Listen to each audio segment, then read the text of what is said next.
Dr. Tenpenny, we've been talking a little bit about RFK Jr. What do you think about him as the candidate for Secretary of HHS? I feel like during his hearing, he's held his cards pretty close to his chest because of the environment he's in, so I totally get that. But, and we've talked already about how it has been exposing the corruption and really ignorance or stupidity. I mean, if we're going to be honest, of some of these senators. In your view, why is it so important, your perspective as a doctor, but also someone who wants to eat healthy food and trust where it comes from? Why is it so serious that he gets it? Because he's the first outsider that we've had in that big of a powerful position in more than a decade. You know, of the last 10 HHS directors, only 3 have been physicians, and that was early on. All the rest of them were either attorneys or politicians who just rubber stamped whatever the pharmaceutical industry wanted. We didn't have anybody that stood up and said, now wait just a minute, wait a minute.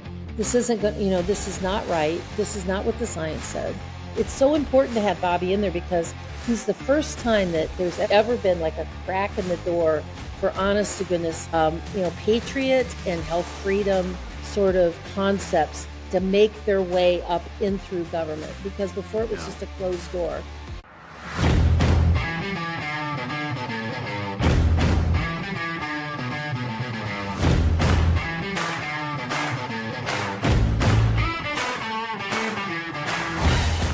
Thank you, ladies and gentlemen, for joining us once again on the State of Freedom. The State of Freedom is a listener-supported podcast. We're committed to pursuing the truth about policymaking, decisions, and situations in Louisiana and at the national level that stand to impact our freedoms. Please become a monthly supporter of the State of Freedom at freedomstate.us as we continue to expand the voice of liberty across Louisiana and beyond.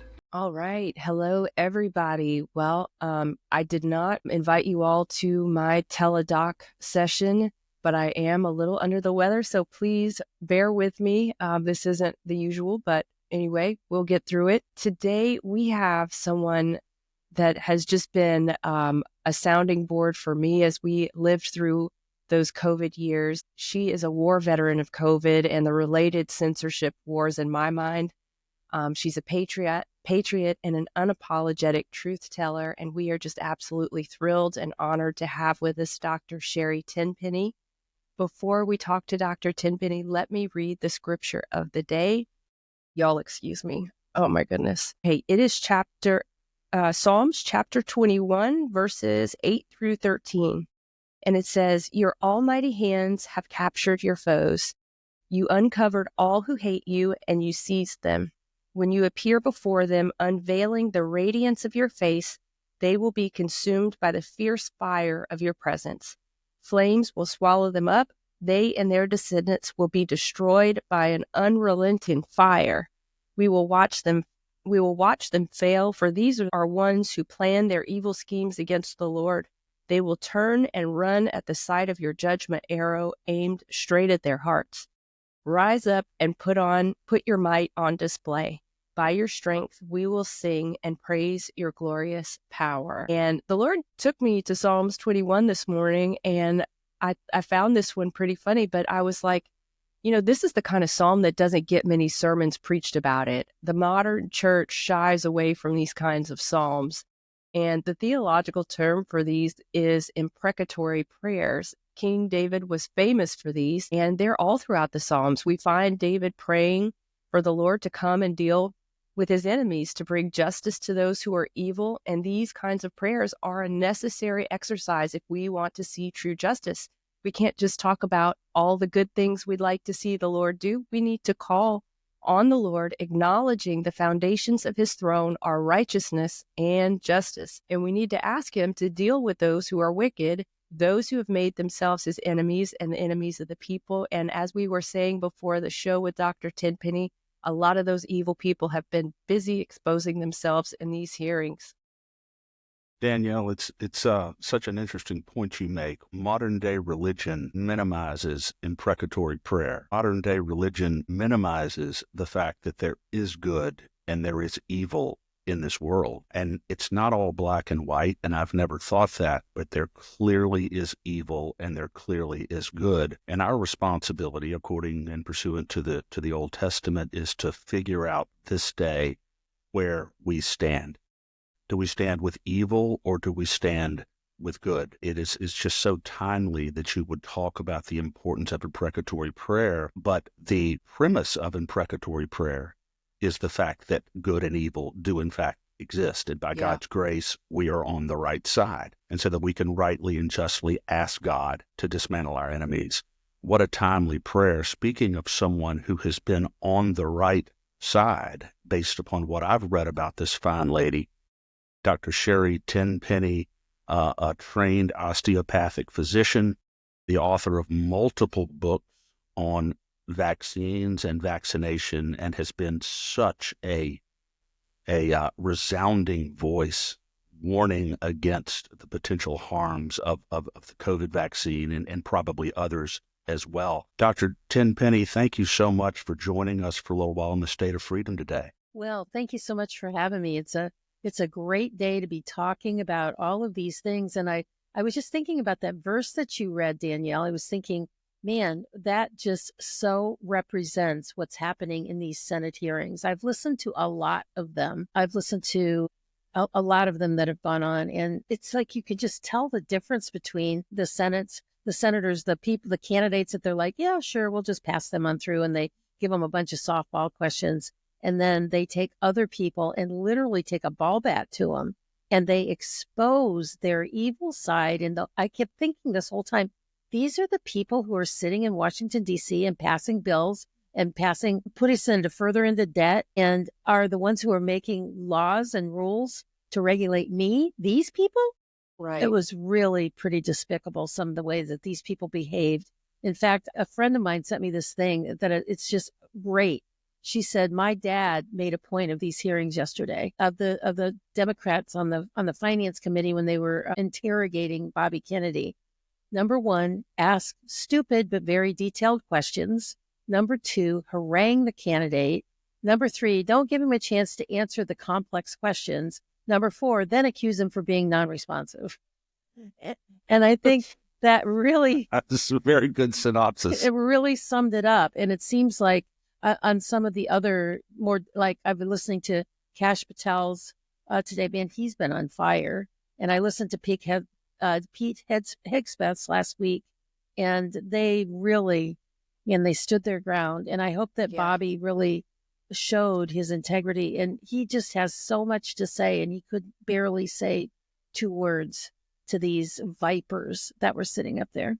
And the fact that they sit there and nitpick that he doesn't know every regulation of Medicaid or the CMC or whatever it is that they're talking about. I was really surprised at how they were hammering him on all these questions about CMS. I mean, first of all, CMS falls under HHS, but it's not like he's going to be sitting as the director of CMS. That's Dr. Oz that's been nominated as a candidate for that. And so it's sort of like in any big organization that has 91,000 employees, you have directors that report up to you. It's not like you're sitting at every desk doing everything and asking about all these drug pricing things. It's like this. The Secretary of HHS is like the director of the orchestra. He needs to set the agenda, put everybody moving in the right direction in the same way, and solve problems, just like any CEO of big companies. The questions that they asked him, the specific things about HHS about CMS, about was he going to close nursing homes, about school lunches, all these different things in terms of the specifics of the dollars.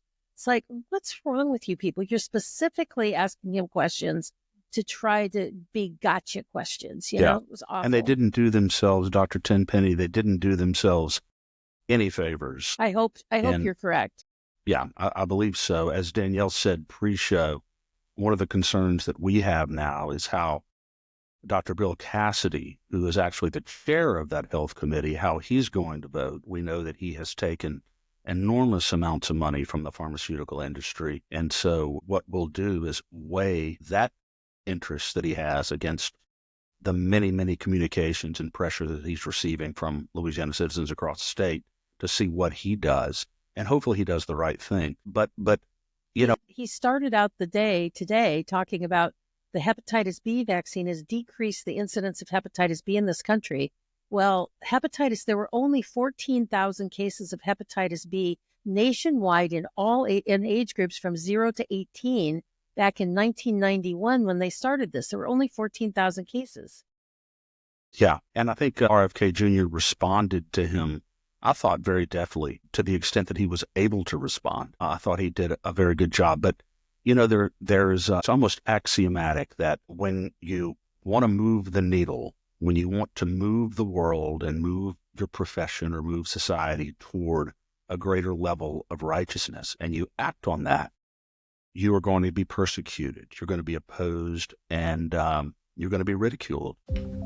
I'm excited to share a fantastic opportunity for State of Freedom listeners who are interested in investing in precious metals or even starting a home-based business in the precious metals industry.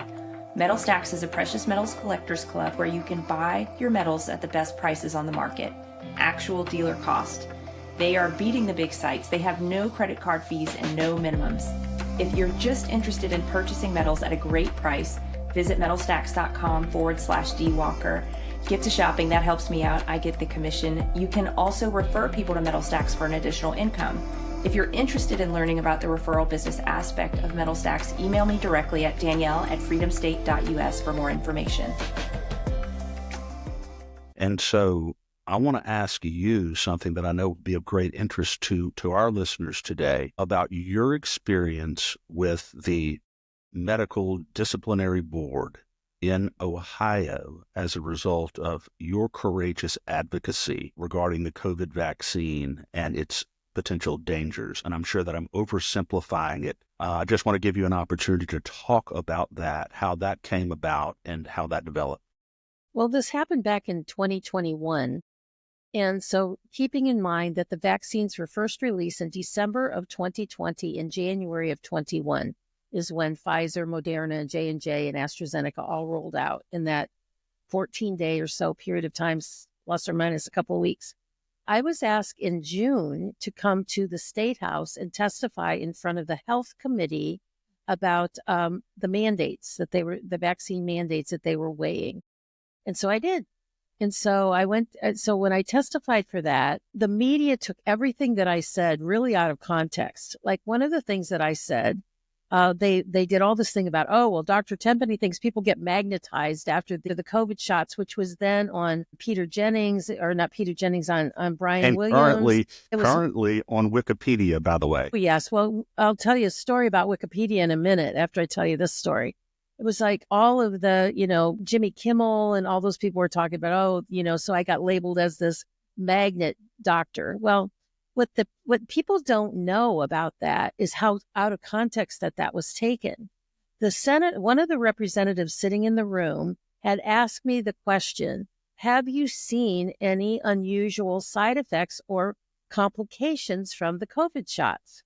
And I said, well, I'm sure all of you have seen all over the internet these things about magnetic things where cell phones are sticking to their arms and coins are sticking to their heads. I don't know. That needs to be investigated. That's what the real answer was. And that was the question that prompted me for saying that, was I answered a question that was asked to me. I didn't just talk about that information. Well, since that time, we have now proven that that's true. There's all kinds of studies that have shown, the radiation and the different things that have come off of the graphene oxide, the nanobots, all of the lipid nanoparticle things that are in the vaccines. And I'll tell you a really quick story about that is that after I said that, and it went all over the news and, made me look like some idiot, a couple of weekends later, I was asked to speak at a Patriot get-together here in Cleveland. There was maybe 200 people at this meeting. And so they came in and they asked me to speak. Well, the guy that was introducing me, that invited me to this meeting, he said, I have to tell you about something. He said, last night, my wife and I went to dinner and she's had a COVID shot. I have not. And she said, oh, she's that crazy doctor that talks about this magnetic stuff and coins sticking to your body and all that stuff. And he said, well, I'm not sure it's so crazy. And she said, it's really crazy. Watch. And she took a coin out of her pocket and put it on her forehead and it stuck. Wow. And she's like, wait a minute, let me put it over here. And it stuck. So, Dear. so she said, well, maybe there's something to this. That kind of went away. It was like a big thing on the internet, but they've made it and they've continued to make it a really bad thing since then. Well, after that, that was in June of 21, August or September of 21, I got a letter from my state medical board to answer 33 self-incriminatory questions. And they sent it to me by mail, by certified mail, by personal delivery, and by FedEx. So they wanted to make sure that I got it and I couldn't claim that I never got their letter, right? So they sent it to me by all those things. I talked to and it was 22 pages long. And when I opened up the letter and I'm flipping through the letter, because I've had state medical boards question me about things in the past that were, okay, we answered their question. They went away. I went on my business and that was it. So I'm flipping through this thing and it's like quotes that I've said off of podcasts and different things that I've written in my Substack. And I'm getting to the end. I'm flipping through these 22 pages. And I said, okay, what do they want? What do they want? What do they want? I get to the last page and they say, here, you are hereby required to go to University Hospital on such and such date at such and such time and meet with a psychiatrist for a mental status evaluation. And oh, by the way, take a $1,000 check to pay them. Exactly. That was, I would have told them where to put it. So their response to your testimony before was I was crazy. The state legislative committee basically was that, okay, this lady's crazy and needs to be evaluated. Yeah. And it was funny because I talked to my lawyer about, I read it and I like, wait a minute, there are a lot of things they can accuse me of, but being crazy is not one of them. Yes. And being, like telling lies, which I don't. There's a lot of things they could accuse me of, but being crazy is not one of them. So we wrote them a response and said, according to Ohio state laws, and he quoted things out of the Ohio Revised Code, that in order to hire someone in the state of Ohio, and I don't know if this is everywhere, but at least in the state of Ohio, if you want to require a professional to have a mental status exam by a psychiatrist, they have to meet there's 6 or 7 criteria, of which I met none of them. And so they basically said, here's your answer.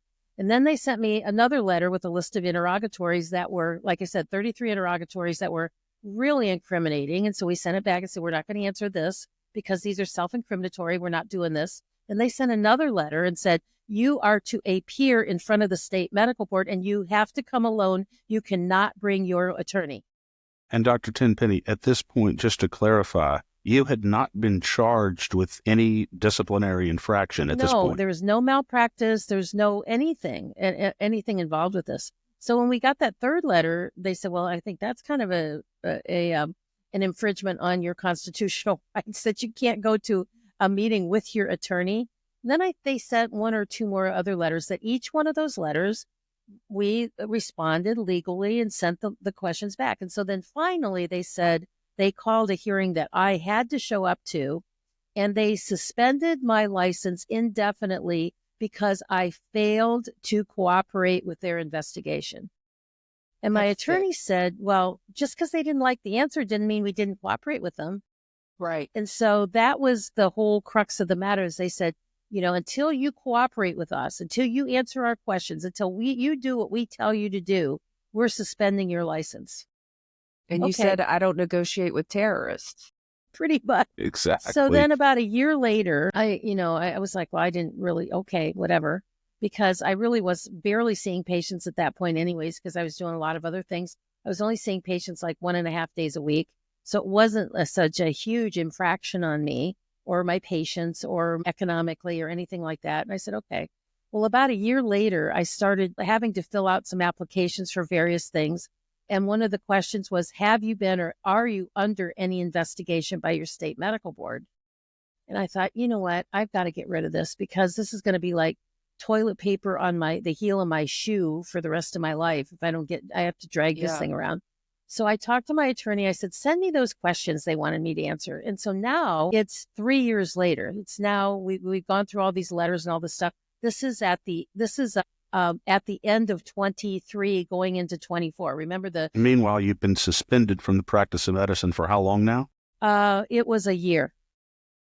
And so from the time they sent the first letter till all the communications and all that stuff, this is now end of 23 at the beginning of 24. So I looked at those questions, which were at the time of 21, very self-incriminatory, like, what are your positions on a COVID vaccine? Would you ever give anyone a COVID vaccine injection? How many COVID vaccines have you given in your office? Since you recommend people to not get vaccines, how many people have gotten measles because you haven't? I said, well, first of all, I never recommend to not get vaccines. I give people the pros and the cons. Here's what's in it. Here's what it's for. Here's what you can do if your child gets sick, if they're not vaccinated. And here's what's in the vaccine. And now you can choose.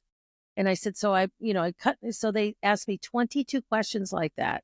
Like, how many people said they have not taken a vaccine based on what you said? How many people in your practice have gotten sick? And I said, well, none. And one of the things that they said, one of the questions was, since you have a position on vaccines, has it cost you any patients? My answer was quite to the contrary. A lot of people come here because they like a doctor who's willing to work with them and give them fully informed consent and allow them to make a choice. And then one of the questions is, would you vaccinate them? No, I would not. But if they choose to be vaccinated, they can go to a family doctor. They can go to a public health clinic. They can go to the hospital. There's a lot of different places. If they want to get vaccinated, I'm just not personally going to do it. So I looked at all these questions and I answered all 33 of their questions. We notarized it, sent it back to them and said, okay, uncle, here's the answer to your questions. And then they still didn't answer back for months. And so then finally, my attorney called the attorney for the state medical board and said, tomorrow we are filing a writ of mandamus with the court. And for your listeners, a writ of mandamus is like forcing the medical board to do their job and answer my questions. And he said, this is going to be really unique because you're actually asking the court for them to investigate you. He said, so the judge is going to go, this is kind of interesting. So he called the attorney the night before and he said, this is what we're going to do. And the attorney for the state medical board called an emergency meeting of the state medical board and asked them to look at my answers. And the next morning, their attorney called my attorney back and said, they've agreed that she's cooperated now and they're going to release her license.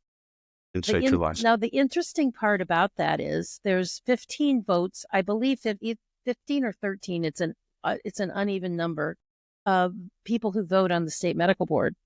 There were 2 people that abstained and 2 people that voted against reinstating my license. And do you know who they are? Yeah, I do. I have their names. And But the vote, Dr. Tenpenny, was nonetheless overwhelming for reinstatement. It was overwhelming because they had no reason to not reinstate it. This wasn't a malpractice suit. There wasn't anything that I did that was illegal, abnormal, immoral, anything like that. This was a censorship issue, and they were censoring me. Were you ever formally charged by the medical board with any violation? No, their only thing was I failed to cooperate. In fact, on the day of the hearing, there were 4 of the people on the board that were sitting up. It kind of looks like these Senate hearings. They sit up here and you sit down here. Mm-hmm. 2 of the people, either 2 or 3, read statements into the record. And one of the gentlemen that read a statement into the record said, this is not about Dr. Tenpenny's position on vaccines. It's not about what she said in front of the health committee. It's not all the things they've said in the media about her and this whole thing about magnetism. It is about her failure to cooperate with us in our investigation. Wait a minute. I did cooperate every step of the way. Yeah. So that's so crazy. That's the full gamut of what happened. And then they reinstated my license. And so you have a situation where you are meeting with patients. You have a personal interaction with your patients based on your knowledge of your patient's background and propensities.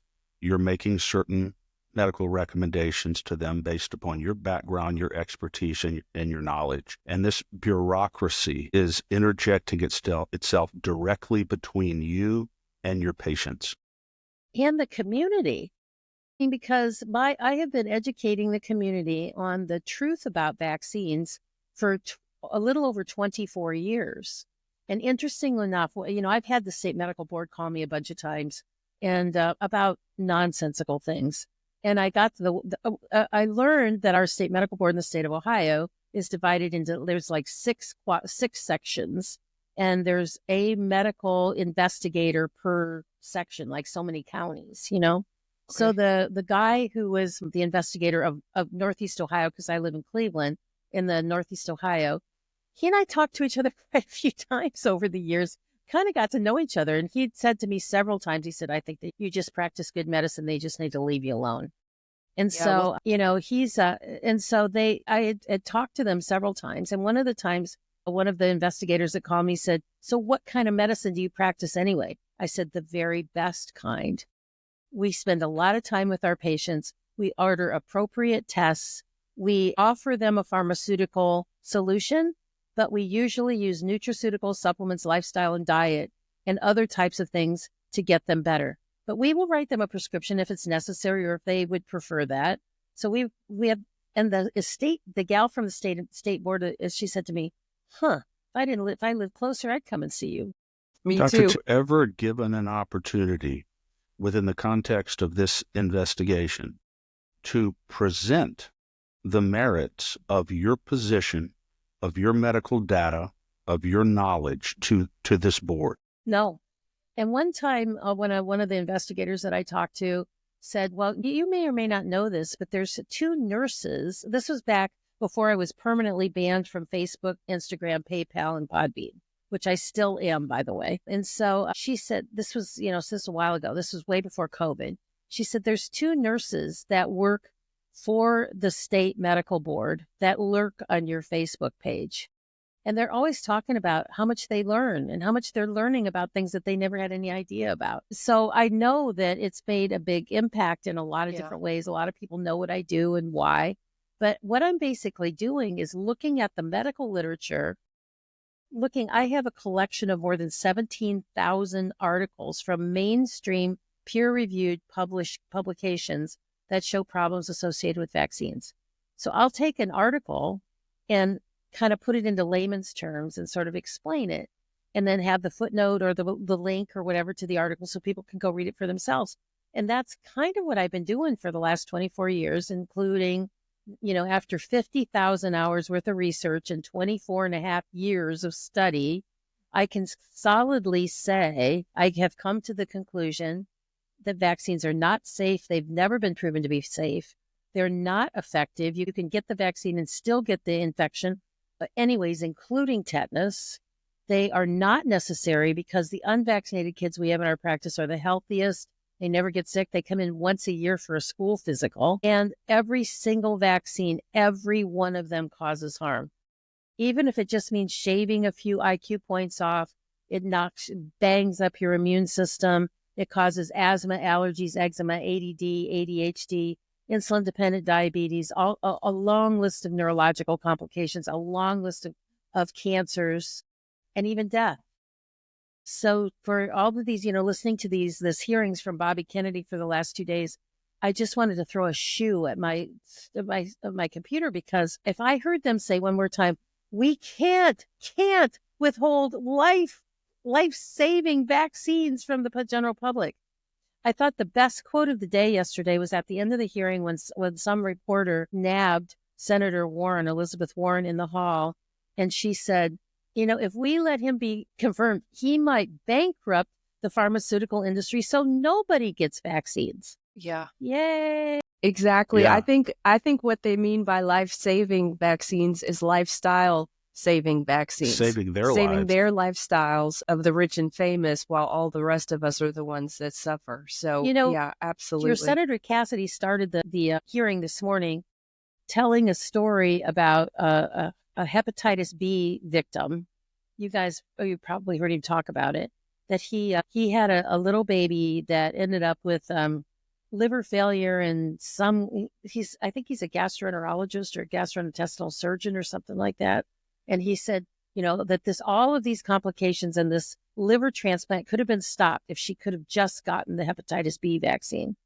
And I wish that Bobby would have responded to that by saying, yes, there are tragic cases.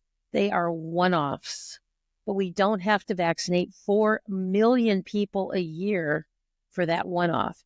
But yeah. Senator Rand Paul took him to task on that. And he said, I think that the biggest problem with the hepatitis B vaccine is, who wants to give that to their baby at birth? the day that they're born. I mean, hepatitis B comes from sexual exchanges or IV drug abuse and, prostitution and rectal sex in homosexual men. And that's where it all came from. And that's where the main population is.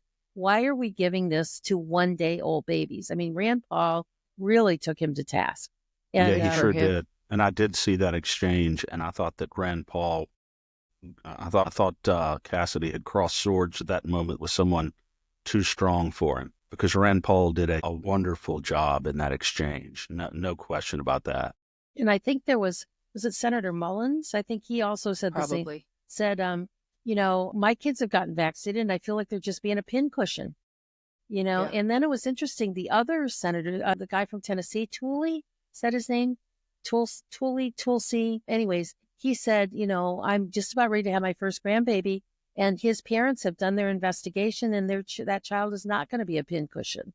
So in so many words, he was saying, my children have investigated vaccines and have decided not to vaccinate. Well, Dr. Tenpenny, thank you so much for standing your ground on this, because your name has been run through the mud. You've had to make a lot of personal sacrifices. I mean, the canceling of your accounts and, just being cut off from a lot of modes of communication. And many of us counted on your voice and just were so happy to have your voice when we were trying to make sense of what was going on during COVID. So thank you so much for not bowing to the medical establishment. We see so much corruption and censorship and manipulation from these professional boards. It's absolutely just mind-boggling that they seem to run roughshod over people who may take a different approach, may have a different belief system, may have a more traditional, holistic approach. Do you think it's time for us to start thinking about decentralizing professional associations? I mean, why should they be able to hold your license hostage just because they don't like what you're saying? I mean, really, it's a First Amendment violation because, like you said, there was nothing that you did that was wrong, harmful, or negligent. Yeah, well, they tried to do that in California, back at I'd say 22, maybe in 2022. The California State Medical Board said, if any of you doctors, any of you guys, DOs, MDs, chiropractors, if any of you guys try to tell your patients to warn them not to get the COVID vaccines because they're not vaccines, they're bioweapons, and all the risk factors that go along with them. I mean, the first tranche of Pfizer papers that got released, there was a 38-page paper in there that the last 8 pages of those papers, single space line item, more than 1,200 diseases, conditions, and side effects caused by the Pfizer shot that they knew about before they even released it. And Naomi's Wolf on the Pfizer papers, it's a big book, and it's actually really lays out the crimes against humanity. So in California, they were saying, no, none of you guys, if we get a report that you've tried to discourage anyone from getting a COVID vaccine, including your baby or including pregnant women, we are going to not only sanction your license, but revoke it. And a couple of doctors out in California said, there ain't no way I'm doing that, Hoser. And they sued them on First Amendment rights and doctor-patient relationships. And the doctors are allowed to have opinions that can be different from the government. And they won. And so that's I'm so happy to hear that, because it is such a nefarious precedent. Absolutely. When you allow these boards to interject themselves between a doctor and their patients, or try to impede a doctor's ability to express an educated opinion based upon his or her knowledge and experience, it's imagine what kind of a country do we live in when that is allowed to occur. It is a truly unbelievable. But let me ask you about this, Dr. Tenpenny. RFK Jr. has talked a lot about a concept called regulatory capture, and it is where you have these federal agencies, these federal health agencies, who are charged with regulating the conduct and the pharmaceutical practice, the medical practice of these companies. And yet these very same health agencies are receiving billions and billions and billions of dollars from the very companies that they're supposed to be regulating. And not only that, but the elected officials who are responsible for oversight over these health agencies and over the pharmaceutical industry are very often receiving a tremendous amount of money from those same industries. How is it possible to have a healthy system that we can rely on and know that the things that we are being offered that we're supposed to consume in our body purportedly for our health are actually good for us when that is the structure, when that is the reality? The bottom line is we can't. And we can't have a healthy system because of that. Bobby's made a big deal about talking that, there are, like in his testimony today, he said, if you go to McDonald's and you get an order of French fries, there's 10 ingredients in that. If you order that same French fries, same McDonald's French fries in Europe, there's 3 ingredients. There's potatoes, salt, and oil. And now, in the United States, it's different. There's more than 3,000 food additives that have been put into our food, that thousands of them have been banned, outright banned as carcinogen, addictive, causing all kinds of neurological issues, maybe causing eczema, all sorts of things, just like when they just decided to ban red dye 3. I'll talk about that in a second. But we can't have a country that's healthy, that's vaccinating their kids with 32 vaccines by 2 years of age, long before they had their first Cheerios and table food, right? We can't have it of a healthy country that their food has been adulterated by vaccines. There are more than 50 vaccines approved to be used in fish. There are more than 200 vaccines that we give that are approved for chickens and cows. And they're vaccinating fish? I'm sorry. Yes. That is one of the wildest things I've ever heard. How I can't even and there's figure out how that would different ways happen. that they can vaccinate fish. One is they put them in a vat of vaccine and let them swim around in it, or they put them in a vat of vaccine and then they only have to swim around in there for a few minutes, or they put them in a vat that's mostly water with a little vaccine that they have to swim around for a longer period of time, or they can inject them into the muscle of the fish, or they can inject it into the belly of the fish, the intraperitoneal These people have injection. too much time on their hands. Well, Norway vaccinates almost 3 million fish per year. If you go out, very big money. And if you go out to the Atlantic Ocean and you catch a free swimming salmon out there in the ocean, you can be fined for that because it's considered an endangered species, because all of the fish, all the salmon now are farmed. And the biggest industry in Norway is their big farm-raised fish thing. And there's 50 different vaccines for various different species in various different parts of the world. There's more what than do you 3 eat, Dr. Tenpenny? I'm sorry for taking you off of this, but if we can't even trust that our fish aren't vaccinated, which you could just make a giant assumption that fish would be unvaccinated, free floating out in the ocean, free swimming out in the ocean or in the Gulf or in the bayous where I am, what can you trust? Well, you do have to get, non-farm raised fish. So when you go to a restaurant, a lot of, always ask, is this farm raised or not? And most of the time that it is.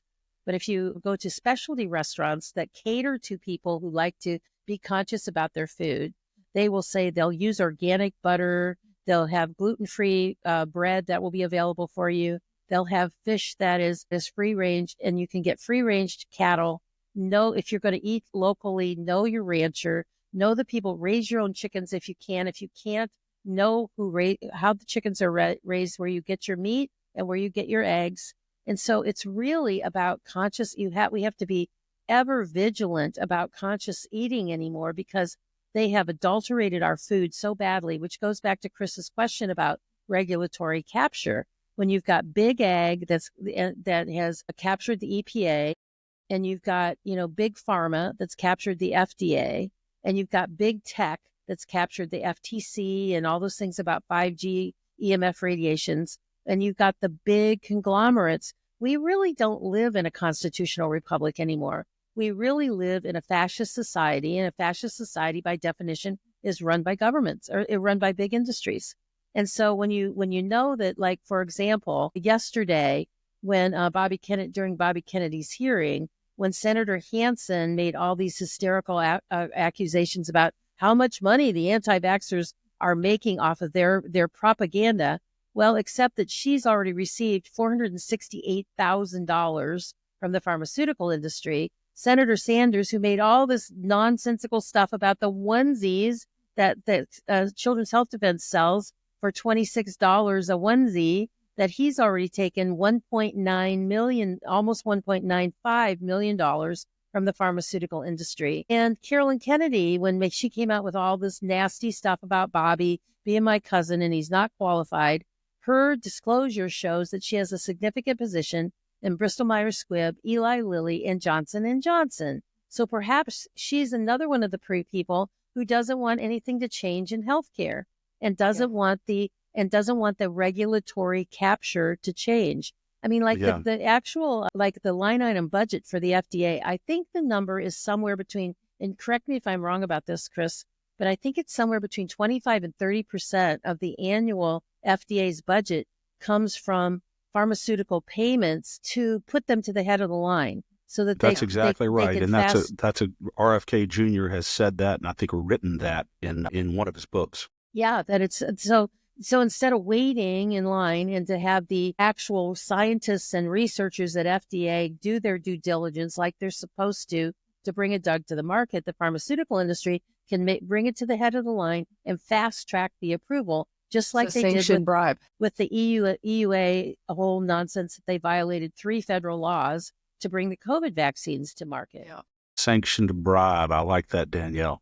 Sanctioned bribe. What a good phrase. What it is. Yep. Inside of Pfizer government relations, I can tell you the U.S. team fought pretty hard for that every time it came up for renewal. So I think it's called PDUFA. I don't know what those letters stand for, but, acronym world. Dr. Tenpenny, we've been talking a little bit about RFK Jr. What do you think about him as the candidate for Secretary of HHS? I feel like during his hearing, he's held his cards pretty close to his chest because of the environment he's in. So I totally get that. But And we've talked already about how it has been exposing the corruption and really ignorance or stupidity. I mean, if we're going to be honest, of some of these senators. In your view, why is it so important, your perspective as a doctor, but also someone who wants to eat healthy food and trust where it comes from? Why is it so serious that he gets confirmed? Because he's the first outsider that we've had in that big of a powerful position in more than a decade. Of the last 10 HHS directors, only 3 have been physicians, and that was early on. All the rest of them were either attorneys or politicians who just rubber stamped whatever the pharmaceutical industry wanted. We didn't have anybody that stood up and said, now, wait just a minute. Wait a minute. This isn't good.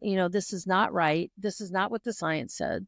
I think that Bobby was sort of in his, I listened to both of those hearings. At the end of the second one, I couldn't listen to those Democrats talk anymore. I just couldn't stand to listen. I don't know how you made it through as much as you did. I was watching, when I was watching out of the corner of my eye, when they were talking, I'd turn off the volume.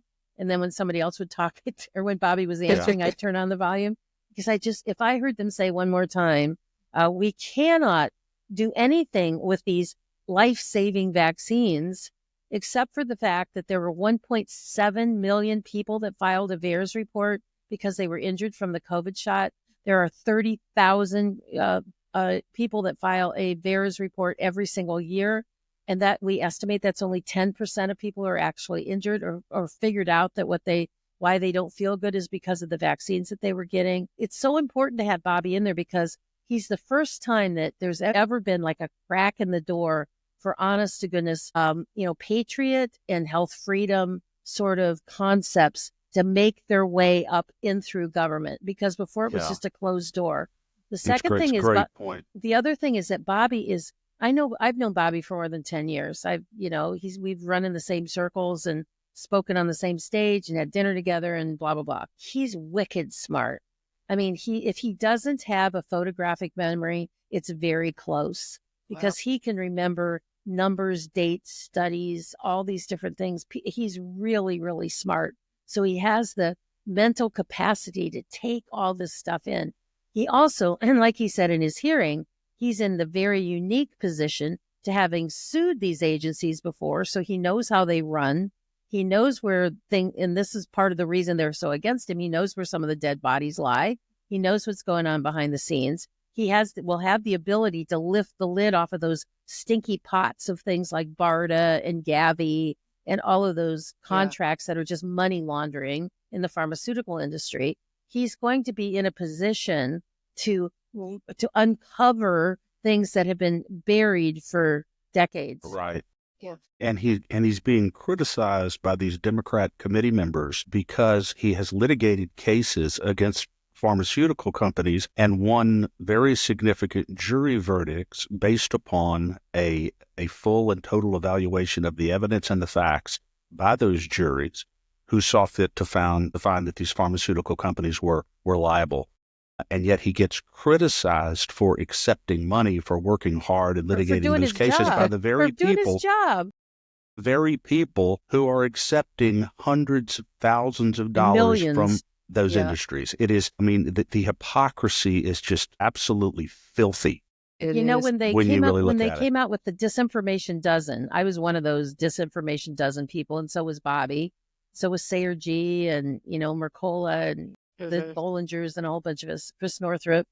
But they tried to make a big deal about how by propagating myths and misinformation and peddling lies and conspiracy theories, how we were all getting rich and wealthy off of this.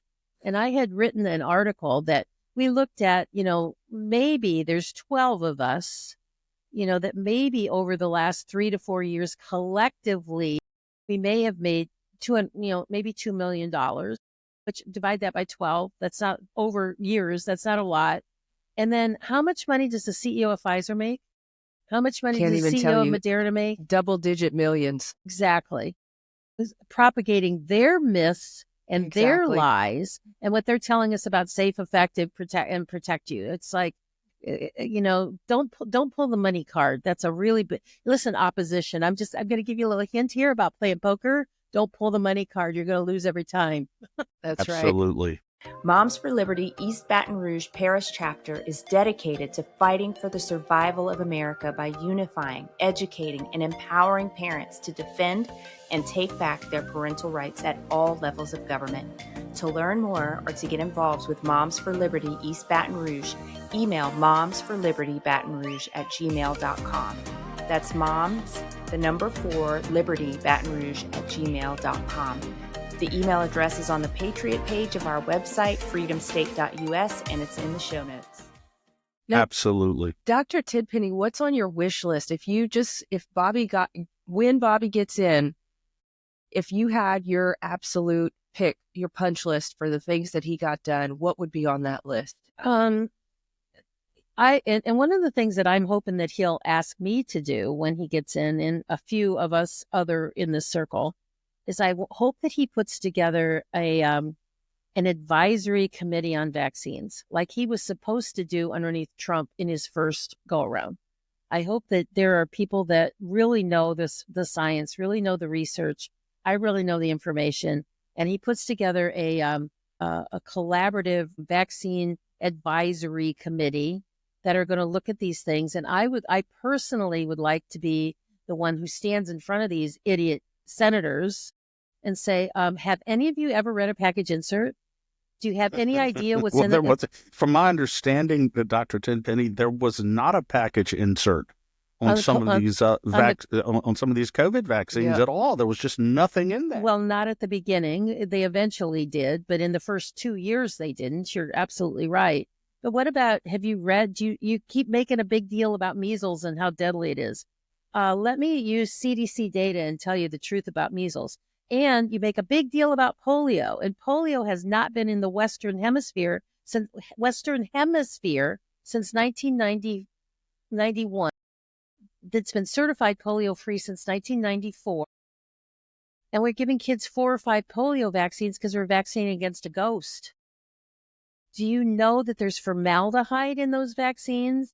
Do you know and educate them on what the ingredients are, what you're injecting into these children? That's my personal punch list, is that I hope that I get to be on an advisory committee. What I would really like to see Bobby really, really do is take on things like the school lunch program and really change that around. I had overheard a conversation at a event that I was in Washington, D.C., And I thought it was a really good idea about changing the incentive programs inside of the food stamp program. That, you're supposed to get, I'm just going to make a number up. Let's say you get $100 a week in food stamps. We can't tell you can only buy these things with these food stamps, but we're going to give you $70 in food stamps to buy whatever you want, but you'll get an extra $30 to buy good quality food. So you get the same amount of money, but you incentivize people's thinking to choose differently, which I thought was a really, really good idea. I think there's a lot of incentivization types of programs like that. They've got to fix the Medicare problem. I mean, Medicare was broke in 1995. I don't know how they patched it together for so long. So they've got to really work with CMS. The CDC director, the one that's been nominated, Dave Weldon, he was a physician and then he was a senator, and he's been out of the Senate in Florida for a while. And he was involved in a lot of the autism hearings in the early 2000s. So he's been around our community for a while. And I hope that he really digs into the vaccine research that's gone on down at the CDC. I hope Bobby can make a big difference in the USDA in terms of helping the farmers and taking the chains off of them and getting away from big food and the feedlots and the, having 70,000 chickens in one smelly, awful place and the cruelty to animal stuff that they do. I mean, he's talked about that. And those are the sorts of things that I know that he's really passionate about. I'm sure that he's got a laundry list as long as both arms of things that he hopes to do. And it comes down, Dr. Tenpenny, everything that you're saying really fundamentally comes down to breaking the back of the deep extraordinary economic and financial and political conflicts of interest that exist here, number one. And number two, genuinely following good science. Those are the two things right there. And those two very noble objectives are what is provoking, in my view, all of this vicious retaliation against RFK Jr. in this committee, based on what I've seen. Yeah, one of the committee members was like, well, so how many studies? I mean, the studies have already been done. Well, they've been done doesn't mean that they're worth anything. And it doesn't mean that I can't tell you when, particularly, I haven't done so much lately, but early on when I was really investigating, like maybe 15 years ago, how many full studies of vaccine studies I've read. I subscribed to the Pediatric Infectious Disease Journal, to the New England Journal. There was services that you could tap into. I can't tell you how many studies that I read the full study, and you get down to the end of it and you go, how did they conclude that off of that? And then they take the conclusion, they put it into an abstract. Then there's a 1-sentence conclusion of the abstract. So it's like the only thing that they're doing is writing something. So when physicians flip through the pages and they read the conclusion of the abstract, it just ensures that the researchers are going to get their next round of funding. Yeah. It isn't anything about the truth. Don't ever question their findings. Don't ever question their findings, no matter how suspicious or no matter how biased. Yep. Don't ever go back and look at their studies and see if they actually are accurate. Well, that scares them. And there's probably a great deal of good studies that have been buried. I'm sure that's part of this as well. That's the 17,000 studies that I have, that they're all from mainstream medical journals. And it's because, I use this. I'll tell you this story really quick because I know we're coming down to the end of the time here. Years ago, I spoke in front of the Ohio Osteopathic Association. There's about maybe 300 doctors in the room, mostly men. And so before I went to speak to them, it was on a Saturday. So I picked up that week's version of Sports Illustrated. And when I got up in front of the whole group, I said, how many people here subscribe to Sports Illustrated? This was maybe 20 years ago. So most of the men raised their hand. And I said, how many of you read the article about this week's the women's field hockey tournament in Brazil? No hands went up. So I opened it up and I turned it around and I said, it's here, right here on this page, whatever it was. I said, that's exactly what you do to studies that you're not interested in.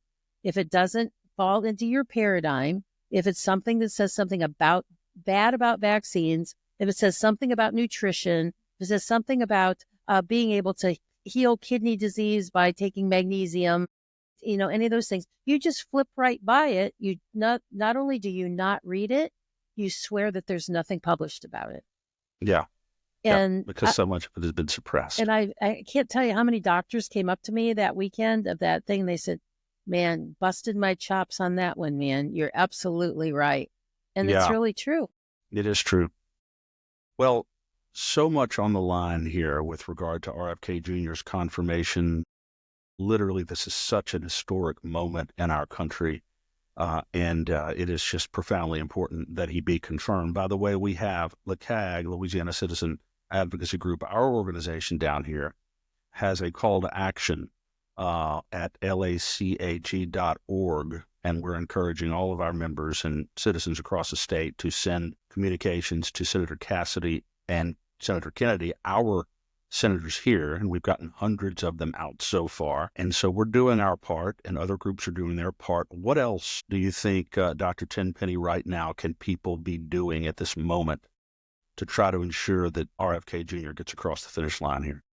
I think the biggest and most important thing is to pray. To pray that thy will be done.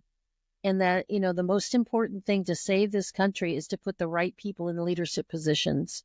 And it's the one time, if we don't do it now, this is, I think, our last chance to try to put open-minded, conservative, right-leaning people into these wheelhouses to really make a difference. If we don't do it, if not now, when?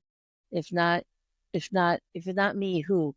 Right. So everybody needs to keep their hands on the steering wheel. And even when Bobby gets confirmed and Kash Patel gets confirmed, and, thankfully Pete Hegseth and a lot of the other cabinet members that President Trump wanted, that once they get in there and they're buried in the swamp, that they stay true to the cause. Huge. Because, when you're in there and you're constantly getting, barraged every day, it's easy to lose your compass. And so very easy, and it happens all the time, not only in the federal level, but certainly on the state level. Yeah. So, and even Dr. Tenpenny, as you were saying that, the scripture came to mind, and I don't know the reference, but the Lord can move the hearts of kings like channels of water. Yeah. And I think that's a prayer that we should be praying, that he would move the hearts of kings, the senators who need to vote the right way, but also, like you said, for the ones that when they get in there, that they would be led and guided by the Lord, and they wouldn't fall under the tidal wave of the riptide of the swamp. And so I think that, once they're in there, everybody listening and all your friends and neighbors and everybody else, so everybody needs to keep their eye on the ball. Keep holding them accountable, because we've almost lost our country because we don't hold them accountable. We don't put their feet on the fire. We don't get involved. I mean, one of the senators said today, or maybe it was yesterday, he said, well, Bobby, you're really influential and you have incredible support. He said, I've been through a lot of these hearings. I don't think I've ever seen a single candidate fill an overfill room and the hallway to showing their level of support. He said, most people really don't care. Well, now that we're caring, we have to keep caring. We have to keep our hands on the steering wheel and our foot on the accelerator. No doubt about it. And the American people, no question, are overwhelmingly behind RFK Jr., notwithstanding the vocal opposition of these entrenched, narrow but powerful special interests who are opposed to him. The American people are 100% behind him. Before we let you go, Dr. Tenpenny, I want to remind our listeners that back on Tuesday of next week, we will have J.J. Carroll on the State of Freedom, former Border Patrol agent, who will talk about Tom Homan, the new head of Border Patrol, and how he is working so diligently to locate all of these hundreds of thousands of vulnerable children, migrants who are lost somewhere in our country and being exposed to God only knows what horrors. So we should pray for them also, and by God's grace and beneficence, bring them back to safety. And that's my daily prayer as well. Dr. Tenpenny, I hope that you have the opportunity to work closely with RFK Jr., not if, but when he is confirmed. That's right. You are a truly great American and a woman of great courage. And we just want to appreciate your being here with us today on the State of Freedom. Well, thank you so much. I really appreciate being here. And thank you so much for having me. And just to encourage all your listeners, keep praying, keep pushing, keep holding them accountable, because we, the people, it's our country, and we get the government we deserve. As It's so interesting, Dr. Tenpenny, that you say that quote, because you know who said that?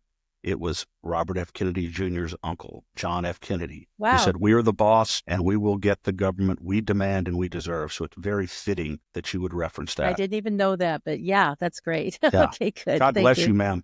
Thank you so much. Thank you so much. Take care. Thank you. Thanks for joining us today on the State of Freedom. Be sure and check out the show notes for this episode. You can always go there and find the calls to action and resources mentioned in the show, and you can find out more information about our advertisers there as well. If you want to learn more about us or support our work, visit freedomstate.us. To get involved with Louisiana Citizen Advocacy Group, visit LACAG.org. We'll see you next time. God bless.